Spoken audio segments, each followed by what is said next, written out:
오늘 사무엘하 6장 말씀의 본문의 배경을 이해하기 위해서는 좀 먼 길을 가야 됩니다. 그렇기 때문에 여러분들 잘 따라와 주셨으면 좋겠습니다. 먼저 이 본문 배경 이해하기 위해서는 다윗의 상황을 우리들이 먼저 이해를 해야 됩니다. 다윗은 지금 어떤 상황이냐면 이제는 사울의 그 핍박에서 벗어나서 이제는 다 이스라엘의 왕이 되었습니다. 그리고 왕이 된 이후부터는 하나님께서 이스라엘에게 평화와 평온을 가져다 주시게 되었습니다. 그런데 그 평온 속에서 다윗이 느꼈던 것이 한 가지 안타까워했던 것이 있었습니다. 그것이 무엇이었냐면 사무엘상 4장에 가서 보면은 거기에 어떤 사람들이 나오냐면 엘리와 그의 두 아들이었던 홈니와 비느하스가 나오게 됩니다. 하지만 이 엘리와 홈니와 비느하스 같은 경우에는 하나님 앞에서 악행을 행했던 사람이었기에 그들이 언약궤를 메고 블레셋과 싸우러 나갔었을 때 그들은 그 전쟁에서 패배하게 됐고 블레셋에게 그 언약궤를 빼앗기게 되었다라는 것입니다.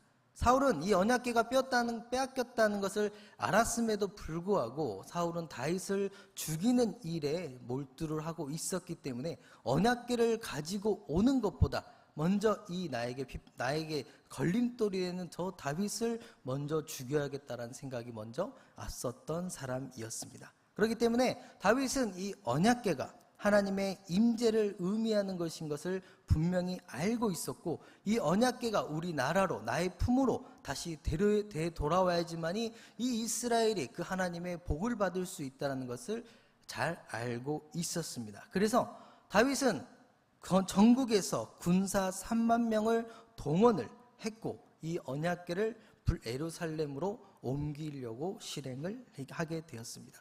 하지만 이때 문제가 뭐였냐면 이 언약궤를 맸던 소가 노랫소리와 그 쟁반소리를 통해서 놀래서 그 수레가 휘청거리게 되자 그 중에 이스라엘 백성 중 한 사람이었던 우사가 그 언약궤를 붙들다가 죽임을 당하는 것을 경험하게 됩니다.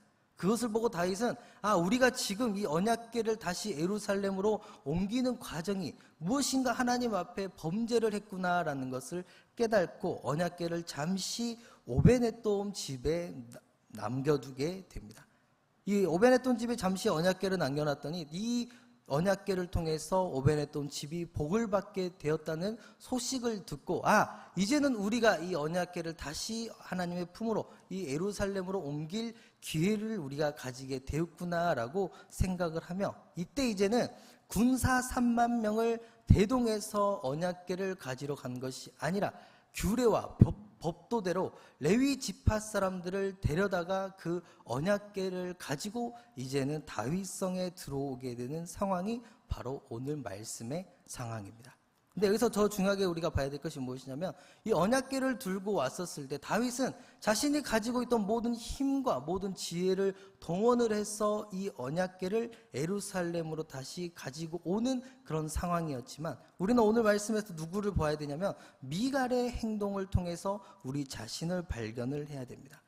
미갈은 어떤 사람이냐면 사울의 둘째 딸이었습니다.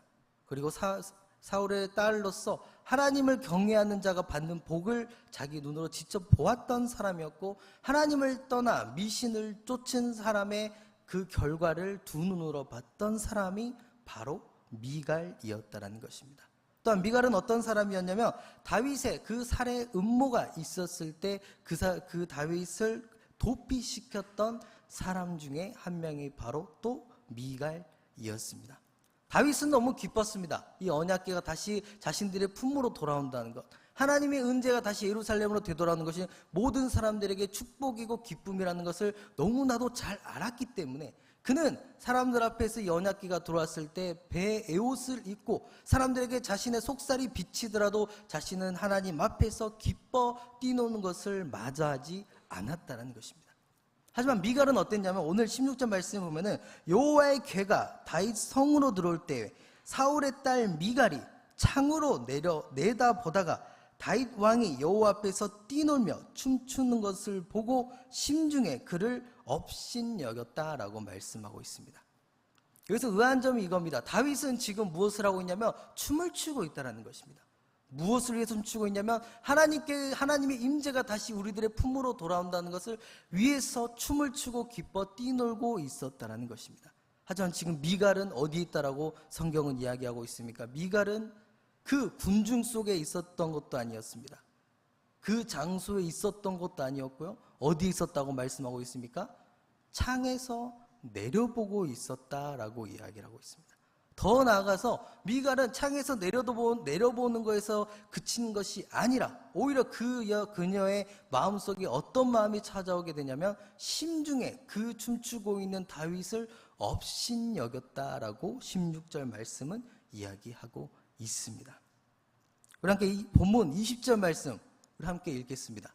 다윗이 자기의 가족에게 축복하러 돌아오매 사울의 딸 미갈이 나와서 다윗을 맞으며 이르되 이스라엘 왕이 오늘 어떻게 영화로우신지 방탕한 자가 염치 없이 자기의 몸을 드러내는 것처럼 오늘 그의 신복의 계집종의 눈앞에서 몸을 드러내셨도다 하니. 아멘. 이 말씀을 보면요, 우리들이 신앙생활 하는 데 있어서 공감되는 부분들이 몇 가지가 있습니다. 그것이 뭐냐면 우리들이 성령에 정말 취해서, 아니면 오늘 찬양 불렀던 이 찬양이 너무 은혜스러워서, 아니면 오늘 들었던 이 말씀이 나에게는 너무 깊은 감동을 줘서 정말 이것이 하나님의 은혜고 이것이 정말 성령님께서 살아계신 것이다라는 느끼고 우리들이 집에 돌아가면은 미갈 같은 사람이 집에서 기다리고 있다는 것입니다. 지금 이 시절 나올 말씀 보면 어떻게 말하냐면요, 이스라엘 왕이 오늘 어떻게 영화로우신지 이렇게 읽으면은 공감이 안 됩니다.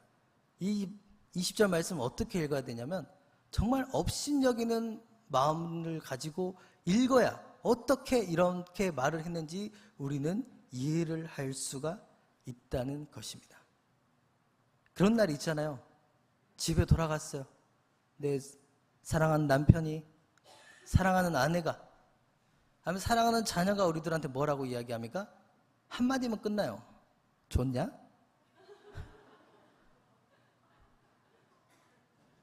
이번에 찬양 순서여가지고 열심히 찬양 인도를 했어요.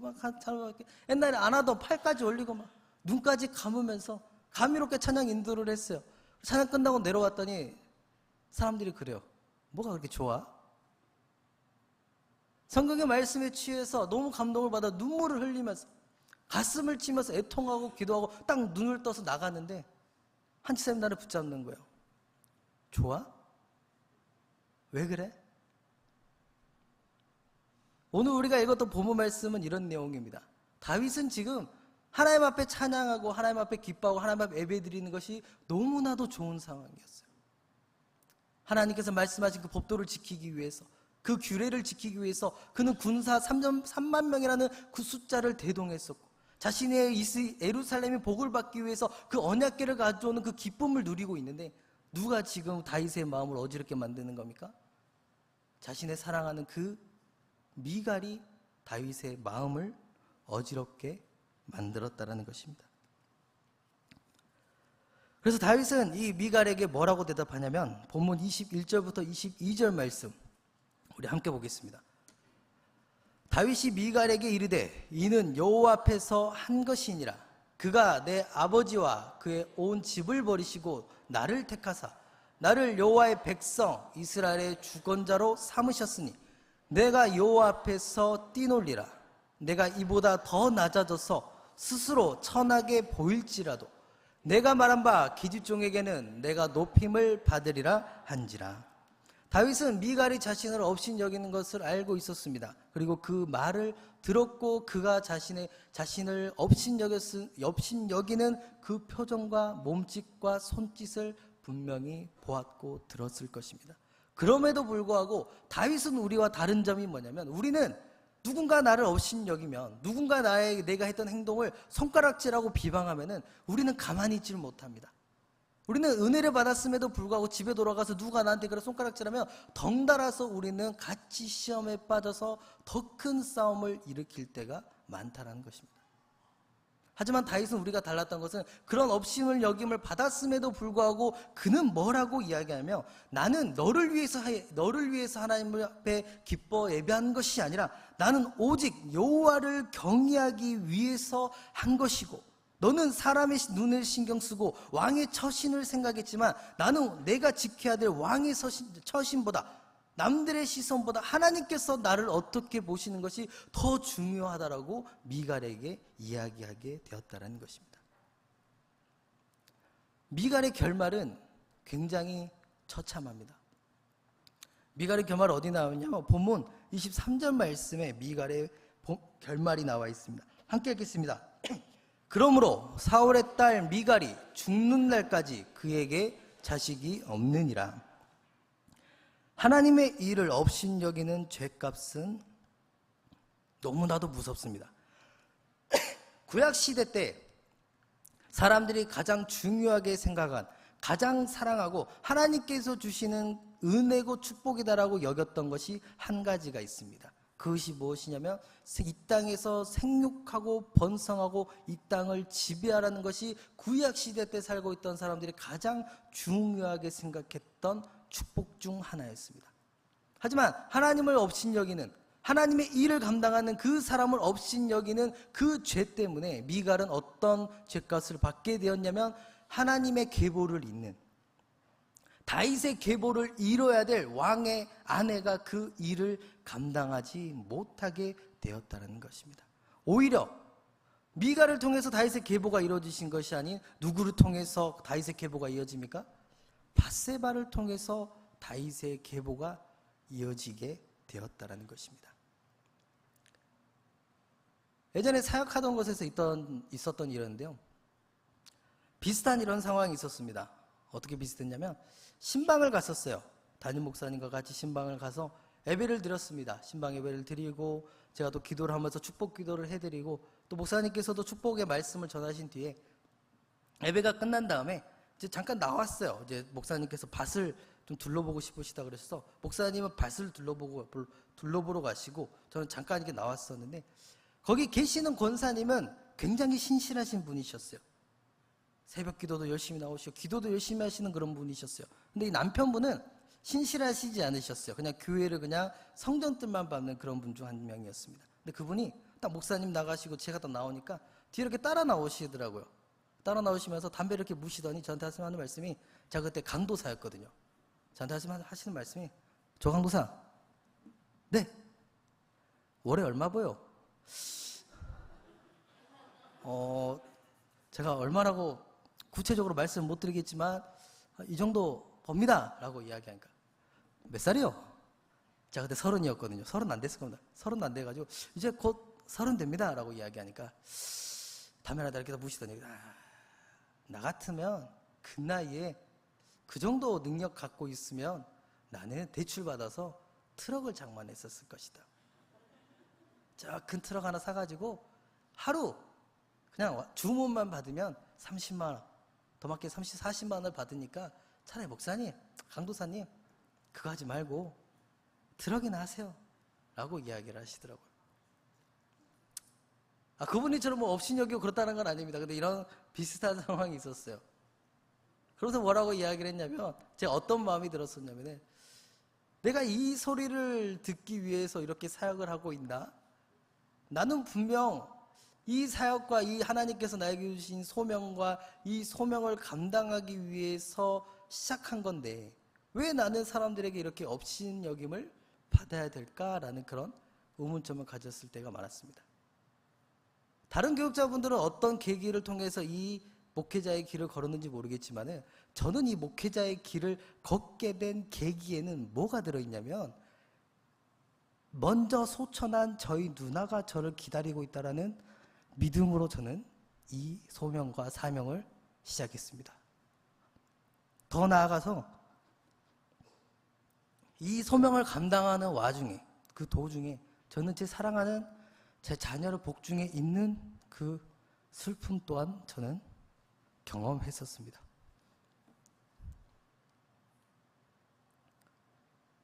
여러분들은 어떤 소명을 가지고 계십니까? 여러분들은 어떤 사명을 가지고 하나님의 일을 감당하고 계십니까? 다윗 또한 자신의 소명을 가지고 있었을 것입니다. 다윗 또한 분명한 사명을 가지고 하나님의 일을 감당했었을 것입니다. 하지만 우리들이 사역함에 있어서 목회자나 직분자나 더 나아가서 그 직분을 받은 장로님이나 집사님이나 더 나아가서 모든 교사 선생님들에게는 그 하나님께서 주신 간절한 소명과 사명이 있다는 것을 기억해 주셨으면 좋겠습니다. 그 누구 하나 업신여김을 받아선 안 된다는 것입니다. 하나님도 예수님도 나를 의롭게 여기심을 통해서 너에겐 다시는 죄가 없다라고 우리를 의롭게 만드셨던 것처럼 그 누구도 하나님 일을 감당하는 자들을 업신여기는 일은 절대로 없어야 된다는 것입니다. 그래서 오늘 말씀은 다윗처럼 성령의 사람이 되기를 주님의 이름으로 축복합니다. 성령의 사람은 어떤 사람이냐면 사도행전 10장 38절의 말씀 보면은 성령의 사람은 이런 사람이라고 이야기하고 있습니다. 함께 읽겠습니다. 하나님이 나사렛 예수에게 성령과 능력을 기름 붓듯 하셨음에 그가 두루 다니시며 선한 일을 행하시고 마귀에게 눌린 모든 사람을 고치셨으니 이는 하나님이 함께 하셨음이니라. 아멘.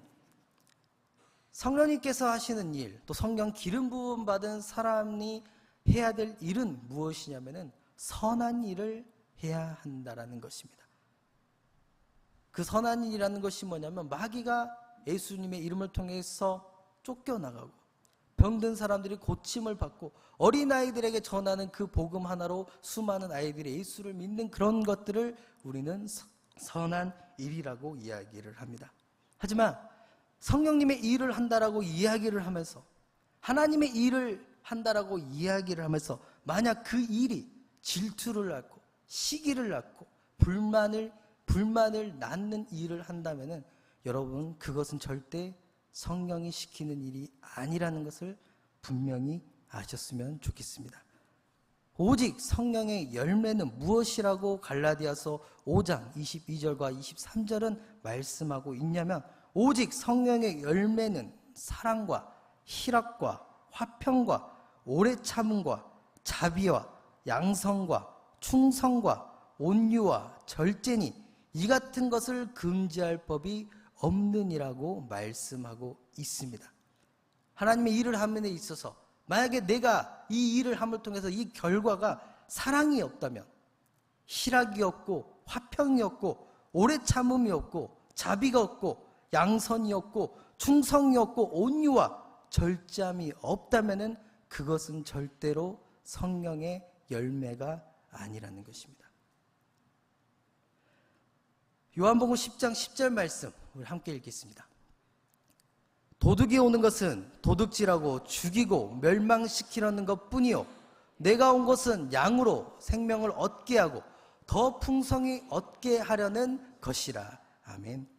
이 요한복음 10장의 말씀은 어떤 내용이냐면 선한 목자에 대한 이야기를 하고 있습니다. 선한 목자는 자신의 양을 위해서 자신을 헌신하고 자신의 양을 위해서 자신의 목숨까지도 내어줄 수 있는 것이 선한 목자라고 이야기를 하고 있지만 선한 목자 말고 다른 것이 있다라고 합니다. 다른 사람이 있다라고 이야기합니다. 그것이 뭐냐면 바로 도둑이라고 이야기하고 있습니다. 여기서 말하는 도둑이 뭐냐면 사탄이요 마귀요 귀신이라고 이야기를 합니다. 즉 성령이 하시는 일은 남을 위해서 헌신하고 충성하고 성령의 9가지 열매를 맺는 것이지만은 성령이 시키는 것이 아닌 사람들이 하는 열매가 무엇이냐면 도둑질하는 것밖에 없고 죽이는 것밖에 없고 멸망시키는 것뿐밖에 없다라는 것을 기억하셨으면 좋겠습니다. 그렇게 더 나아가서 저 사랑하는 영광교회 모든 성도님들이 미갈처럼 하나님의 은혜를 보았음에도 불구하고 자신의 아버지가 그 믿음을 저버림을 통해서 그 아버지의 끝이 자신의 목숨을 끊어버리는 그 상황을 보았음에도 불구하고 사람의 시선이 먼저고 왕의 처신을 신경 쓰는 게 먼저인 사람들이 아닌 다윗처럼 그 모든 것을 내려놓고 오직 하나님을 위해서 내 안에서 역사하시는 그 성령님의 그 역사하심만을 바라보면서 하나님의 일을 감당할 수 있는 그런 여러분들이 되시기를 주님의 이름으로 축복합니다. 더 나아가서 오늘 말씀은 전 여러분들에게 돌을 주기 위해서 이 말씀을 하는 것이 아닙니다. 돌을 들고 저 사람은 성령님이 시킨 사람이니까 축복하고 저 사람은 도둑이니까 저 사람에게 돌을 던져라라고 저는 이 말씀을 전하는 것이 아니라 저는 여러분들 모두가 의식화를 여러분들이 가지셨으면 좋겠습니다. 의식화라는 게 뭐냐면 어떤 대상에 대해서나 어떤 사물에 대해서 깨닫거나 생각하게 만드는 것을 의식화라고 이야기를 합니다. 의식화는 더 설명해 드리자면은 말씀을 듣는 우리와 말씀을 모르는 사람들의 차이점이 분명히 있다는 것입니다. 무슨 차이점이냐면 사람들은 하나님을 믿지 않는 사람들은 하나님을 뭐라고 이야기하면 하나님은 수많은 신들 중에 한 명이다라고 이야기를 하지만 우리가 믿는 하나님은 다릅니다. 우리가 믿는 하나님은 누굽니까? 유일하신 전능하신 하나님이라고 우리는 이야기를 한다는 것입니다. 세상 사람들은 예수님을 뭐라고 이야기합니까? 4대 성자 중 한 명이라고 이야기합니다. 하지만 예수님을 믿는 말씀을 듣는 우리는 예수님을 뭐라고 이야기합니까? 나를 위해서 죽으신 예수 그리스도라고 고백을 한다는 것입니다. 하나님을 모르는 사람들은 교회에 대해서 뭐라고 이야기합니까?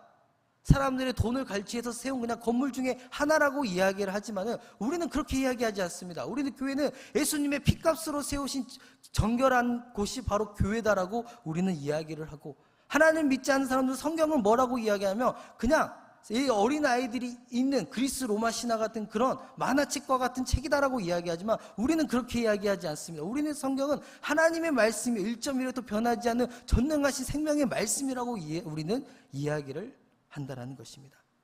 근데 여러분들 이 말씀을 통해서, 제가 오늘 전해드린 말씀을 통해서 여러분들이 의식화가 되셨으면 좋겠습니다. 어떤 의식화냐면 여러분들은 분명히 알 것입니다. 여러분은 분명 분별할 수 있는 힘을 가지고 있다는 것입니다. 우리 모두는 분별할 수 있는 지혜와 명철을 이미 하나님께로부터 받았고 내 안에 계신 성령님을 통해서 분별할 수 있는 마음과 눈을 가지고 있다는 것입니다. 그렇기 때문에 더 나아가서 성령님이 시키시는 일, 하나님께서 기뻐하시는 일을 하는 사람이 있다면은 그 하나님을 믿으며 그 사람과 함께 그 주의 길을 함께 동행하는 여러분들이 되셨으면 좋겠습니다. 더 나아가서 만약 이 사람에게 성령의 열매가 없다면 이 사람이 하는 것이 죽이는 것이고 이간질하는 것이고 도둑질하는 것이고 멸망을 야기시키는 그런 사람이라면 멀리 하시기 바랍니다. 그 사람을 바꾸려고 하지 않으셨으면 좋겠습니다. 제가 우리 부모님에게 항상 하는 말이 있습니다. 이렇게 사역을 하다 보면 이런 일도 있고 저런 일도 있어요. 아버지 이런 일이 이렇게 힘들어요. 이런 일이 이렇게 힘들어요 라고 이야기하면, 제 아버지가 목사님이시고 저희 어머니가 사모님이시잖아요. 저한테 항상 똑같이 매 면마다 이야기하신, 저한테 조언해 주신 것이 뭐냐면 절대로 목회자는 악을 악으로 갚아서는 안 된다라고 말씀을 하십니다. 목회자라면, 하나님을 믿는 백성이라면, 네 안에 성령님이 있다는 것을 확신한다면 너는 다른 사람들처럼 악을 악으로 갚는 것을 하는 것이 아니라 오히려 선으로 악을 이기기 위해서 힘쓰라라고 저한테 항상 조언을 하십니다. 그 이유가 뭐냐면 전도서 12장 14절 말씀은 하나님께서 이렇게 말씀하십니다. 하나님은 모든 행위와 모든 은밀한 일을 선악간에 심판하시리라 라고 말씀하고 있습니다. 그렇기 때문에 여러분들 사람이 심판하라고 하지 않으셨으면 좋겠습니다. 여러분들이 가지고 있는 돌을 가지고 사람을 심판하는 데 쓰지 않으셨으면 좋겠습니다. 여러분들이 가지고 있는 그 잣대를 사람을 재단하고 판단하는 데 여러분들이 쓰지 않으셨으면 좋겠고, 하나님이 역사하신다는 것을 기억하셨으면 좋겠습니다. 하나님 절대로 의인이 패망하는 것을 기뻐하지 않으시고 악인이 흥하는 것을 절대 기뻐하는 하나님이 아니시라는 것을 기억할 수 있는 여러분들이 되어서 오늘 말씀처럼 선한 목자를 따라갈 수 있는 여러분들이 되시기를 축복합니다. 더 나아가서 그것을 분별하면서 선한 목자를 따랐을 때 온전한 순종함으로 그 선한 목자를 따랐을 때 하나님께서 예비해 놓으신 그 푸른 초장에서 누워서 그것을 먹고 마실 수 있는 여러분들이 되셨으면 좋겠고, 시험에 어둠이 나에게 찾아올지라도 그곳에서도 하나님께서 나의 인도하심을 통해서 나를 선한 곳으로, 물 많은 곳으로, 풀 많은 곳으로 나를 인도하신 하나님이 나를 기다리고 있고 또 인도하고 계신다는 사실을 기억할 수 있는 여러분들이 되시기를 주님의 이름으로 축복합니다.